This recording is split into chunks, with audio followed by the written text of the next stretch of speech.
প্রধান নির্বাচন কমিশনারের প্রত্যাশা অনুযায়ী রাতেই তো ভোট গণনা শেষ হবার কথা ছিল, কিন্তু সেটি হলো না। ফল ঘোষণায় এত যে বিলম্ব হচ্ছে, শিক্ষার্থীরা কি বলছেন? দেখুন শাওন, ধৈর্যেরও নাকি একটা সীমা থাকে। এখন জাহাঙ্গীরনগর বিশ্ববিদ্যালয়ে সেই সীমাটা কিভাবে নির্ধারিত হচ্ছে বা হবে সেটি নিয়ে আসলে এখন আলোচনা হবার দরকার রয়েছে।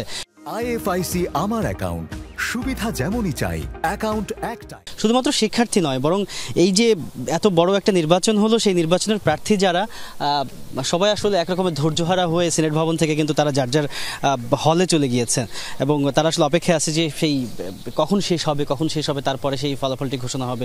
এবং শুধুমাত্র এই নির্বাচনে অংশগ্রহণকারী যে প্রার্থী ভোটার শুধু তারাই না, বরং দায়িত্ব পালন করছেন যে সমস্ত আইনশৃঙ্খলা বাহিনীর সদস্য, একই সঙ্গে যে সমস্ত সংবাদকর্মী গত সেই পরশুদিন থেকে এখন পর্যন্ত ভোটের মাঠে রয়েছে ফলাফলটি জানার জন্য। সবারই আসলে কী রকমের পরিস্থিতি হবার কথা সেটি খুব সহজেই অনুমান করা যায়। তবে যেই প্রতিশ্রুতি কালকে উপাচার্য দিয়েছিলেন, সেই প্রতিশ্রুতি অনুযায়ী কাজ যে একেবারেই এগোয়নি, সেটি আসলে সকালবেলায় যখন আমরা আপডেট পাচ্ছিলাম যে এখন পর্যন্ত কেন্দ্রীয় ছাত্র সংসদের যেই ভোট বাক্স এবং হলগুলো থেকে যে ভোট বাক্সগুলো এসেছে, সেই 21টি হলের মধ্যে মাত্র এখন পর্যন্ত 14টা হলের গণনা সম্পন্ন হয়েছে। তার মানে এখনও বাকি রয়েছে 7টি, এবং এই 7টি বাক্সের ভোট গণনা করতে আরও কত ঘন্টা লাগে অন্ততপক্ষে আমরা যদি খুব দ্রুততার সঙ্গেও ধারণা করি যে খুব অল্প সময় লাগবে, সেক্ষেত্রে হয়তো প্রত্যেকটি হলের ভোট কাউন্ট করতে, গণনা করতে আরও 1 ঘন্টা করে লেগে যাবে। সেই ক্ষেত্রে এই ভোট গণনায় যুক্ত হবে আরও অন্তত 7 ঘন্টা। অর্থাৎ সেটি যদি চিন্তা করা হয়, তবে আজকে বিকেল নাগাদ হয়তো আমরা শব্দটি এরকমই বলছি যে হয়তো সম্পন্ন হতে পারে গণনা। তারপরে নির্বাচন কমিশনের যারা সদস্য রয়েছেন তারা হয়তো সেই ফলাফলটি ঘোষণা করবেন। তবে প্রার্থী এবং ভোটার যারা, তারা আসলে এই যে জাহাঙ্গীরনগর বিশ্ববিদ্যালয়ে সকালবেলাতে আসলে সবাই ঘুমিয়ে রয়েছেন। তার কারণ একটি যে তারা রাতের বেলাতেই জেনে গিয়েছেন যে এই ফল ঘোষণা হতে আরও বিলম্ব হবে। সুতরাং সিনেট ভবনে প্রথম দিন রাতে যেই পরিমাণ উৎসাহ উদ্দীপনা ছিল, যেই পরিমাণ মানুষের ভিড় ছিল, সেই ভিড় এই গত 24 ঘন্টায় একেবারেই নাই হয়ে গিয়েছে।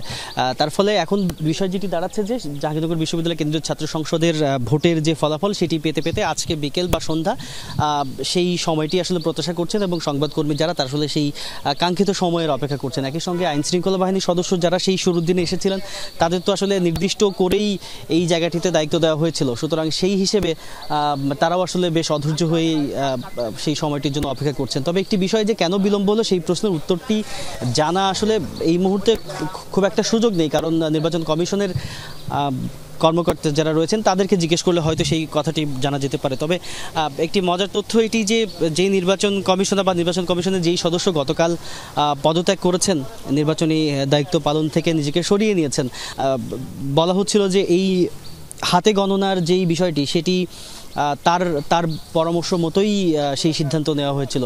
সুতরাং যেই ওএমআর মেশিন কেনা হয়েছিল এই ভোটের আগে, ব্যালট পেপারগুলো সেই ওএমআর অনুযায়ী তৈরি করা হয়েছিল, এবং শিক্ষার্থীরা সেইভাবে করেই নিয়ম মেনে সেই সিটগুলোতে তারা ভোট দিয়েছে।